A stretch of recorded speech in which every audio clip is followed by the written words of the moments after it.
Welcome to A Drink of Wisdom. Nathan Drinkard, I'm Jay Watts. Thanks for spending some of your time with us. We're on Anchor, we're on Apple Podcasts, we're on Spotify. If you're looking for us in the video format, you can find us on the A Drink of Wisdom YouTube channel. Would have been on Colorcast Live today, but Amazon Web Services not cooperating today. But you can still find us at all the normal locations. We're just not streaming today. Hopefully, we'll be back on there Friday. What's going on, Drink? Oh yeah, baby. You know what time it is on another tremendous Tuesday. You know I'm ready to get here. I'm ready to get into here, snap a slim jim when we get to this college football talk. But I know we got to get to some other talk before that. So hey, with that said, man, how everything over there with you and yours? Good, man. Better than sitting in Buffalo last night in that windstorm. I'll tell you that much. About you?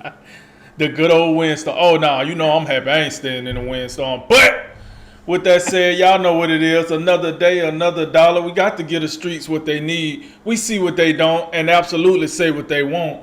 And set your dinner plates because it's time to eat. And no, I don't care if you ate already. You're going to eat again. And last but not least, let's talk some sports, baby. Jay, what you got for us today? All right, episode 23 of season 3, Big Ben, Best Lamar, the Tide rolls Georgia, and we give our take on the Heisman Trophy finalists. So, now we're gonna jump into this NFL action. Last night, I think it was a matchup, AFC East matchup for sure, but a matchup for the top of the AFC. I thought, with the New England Patriots going to visit the Buffalo Bills. Let's just say, one of these teams end up winning with only throwing three passes, which is highly outrageous. I thought when I seen that stat, I had to look at it at least 2 or 3 times to make sure it was a real stat. And yes, folks, it was a real stat. But yeah, the Patriots won 14-10. And the Patriots now they sit atop the AFC. So Jay, my question is simple: are the New England Patriots legitimate Super Bowl contenders? Yes, they have to be. And the reason they have to be is because the AFC is still so muddled. It could be anyone at this point. It could still. You got New England doing what they're doing. You got Kansas City; they're hot as well. It looks like it's the same old Kansas City New England collision course right now. I'm not a believer in the Titans. The Ravens, we'll get to them in a moment. They got some real problems right now. And anybody else you throw in there, Buffalo. My lord. This is a team who, looking off last year, it looked like they were ready to kind of control this division, and they don't appear ready to control this division. They got some problems too that they're dealing with. This was definitely one of the most bizarre games I've seen. The wind was 25-35 with 50-55 mile per hour gusts, which we had the Jacksonville correspondent on. He probably tells a little bit more about the weather that, up in Orchard Park. But when you have a situation where the Patriots and with Bill Belichick, they can win in so many different ways, including throwing 3 passes. I'm a little bit like just confused on, because they had the win at their back in the second and fourth quarters. I felt like they could have done something, and like all 3 of their passes, like the first one was they threw 3 passes, so I can remember them all. They was a play action boot, and they just threw a little lob to Jonnu Smith, who made a great catch. And then the next one was like he rolled right. I think that this was in the fourth quarter, and that's the one that got knocked away by one of the Bills' defensive backs. And then they threw a screen pass. So not only did they throw the ball 3 times, but they didn't throw the ball, more than 10 yards down the field. You contrast what Buffalo did. The one thing, like, at least Buffalo got the quarterback who has one of the strongest, if not the strongest arm out there. So they at least got the guy that can, throw the ball through those conditions, even though he also, obviously has some struggles with it.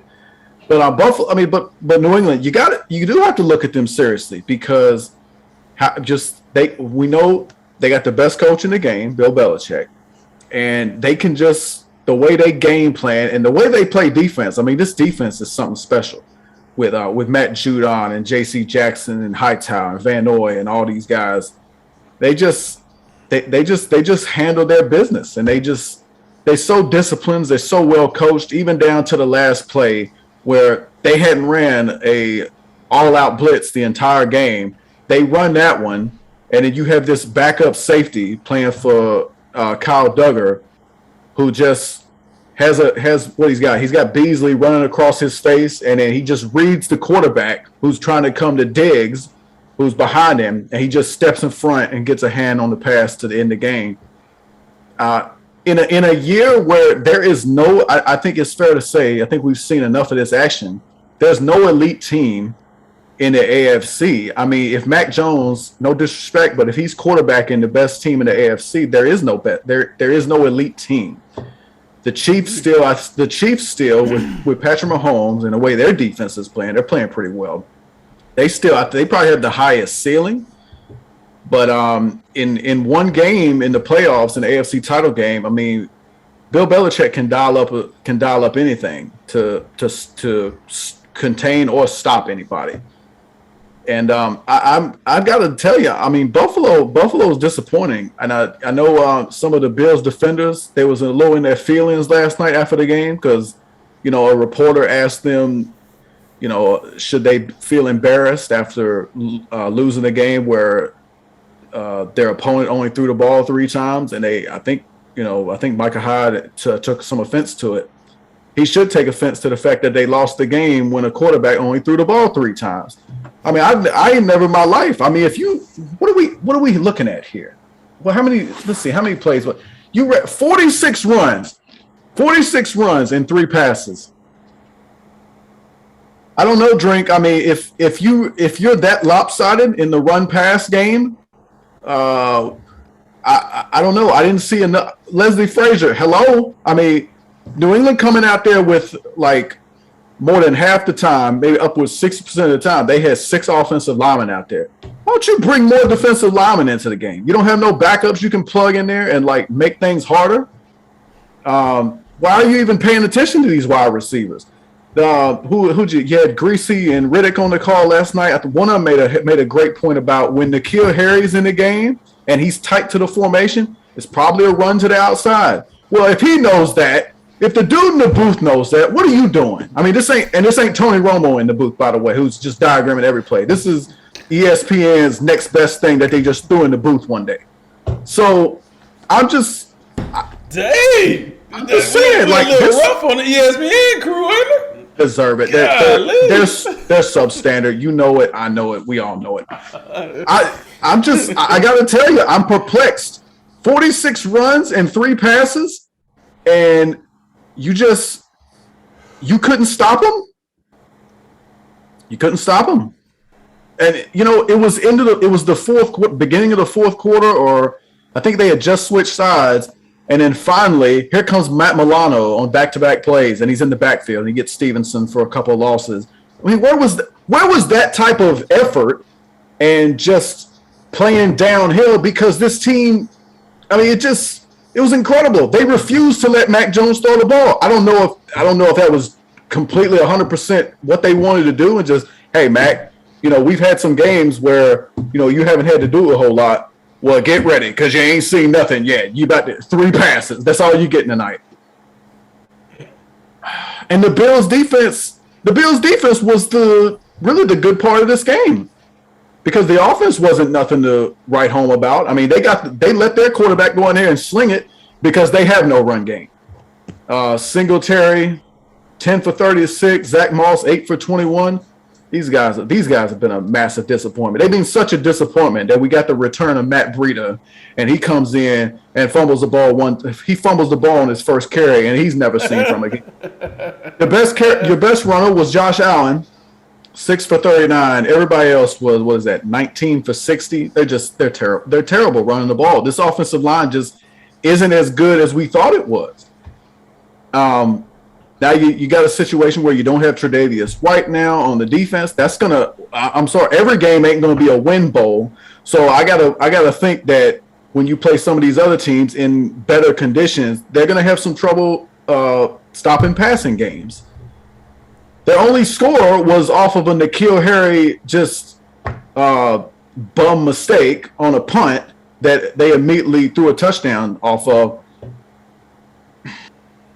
New England is a threat to make an appearance in the Super Bowl because teams like Buffalo, who we thought were going to be something, they're just slightly above average football teams. And Buffalo's not alone. There's other teams the same way, but in a field that is this crowded and this muddled, yes, New England could make the Super Bowl. Okay, so yes, of course, I think New England is a real Super Bowl contender. And here's the deal.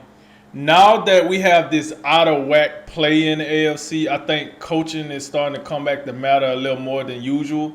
And I mean, let's go ahead and cut it how we cut it. Bill is one of the best in the business. Bill Belichick, that is, when it comes to coaching.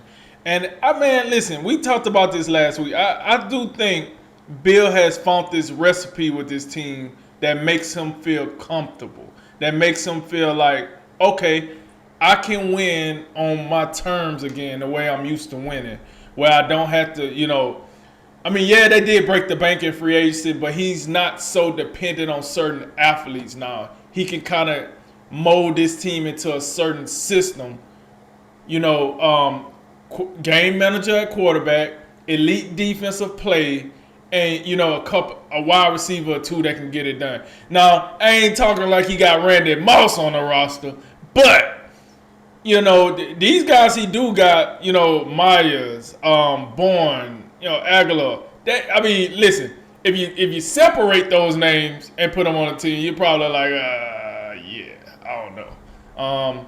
Do we got a spot for them? Maybe not. But together as a collective with Jonnu Smith and Hunter Henry, it's just enough. And the funny thing is, we're talking about all the money they spent in the offseason on the wide receiver core just to come in this game and throw 3 passes. So think about that. Yes. Think about that, right? Yes. But I do got a question for you. Check this out. If I told you one of these quarterbacks had a QBR of 4.3, do you think he won or lost? I did see that. I don't understand how off 3 passes that he's. I don't get that. Somebody will have to explain that to me. I don't get it. It makes no sense that you could throw 3 passes, not turn the ball over, and have a QBR that low. I don't get it. I guess they must penalize you for not throwing the ball. I guess, man, that is a pretty low QBR to be winning quarterback. But I look at that, man, and listen. I go to a comment that was made in the post game conference. By the head coach Sean McDermott. He made it clear. He's like, hey, hold up. Before we give Bill Belichick all this credit, just know, I don't think there was – listen, I think it was more at play than just Bill here. I'm just saying, before we start giving him all the credit and all the praise, the game was 14-10, for God's sake. It wasn't like he did something incredible to win the game. He didn't say it just like that, folks. That's just a drink of wisdom paraphrase. He said it in a more professional manner, but that's what I heard. That's my ears heard. And he's right. He's right. Listen, you take this run game out, the Patriots didn't do anything spectacular. However, the reason I asked that question about Super Bowl contenders, because you alluded to this last week. They knocked off your favorite AFC team over there, the Tennessee Titans, yes. minus. I'm just playing, folks. His team is the Denver Broncos, but I had to take a jab. Tennessee Titans minus Derrick Henry.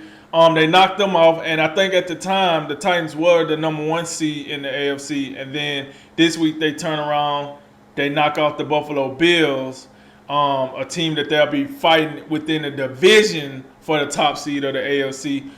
And then the Ravens lost, so they kind of catapulted them to number 1 in the AFC just because the chaos or what have you. Listen, man, I'm with you.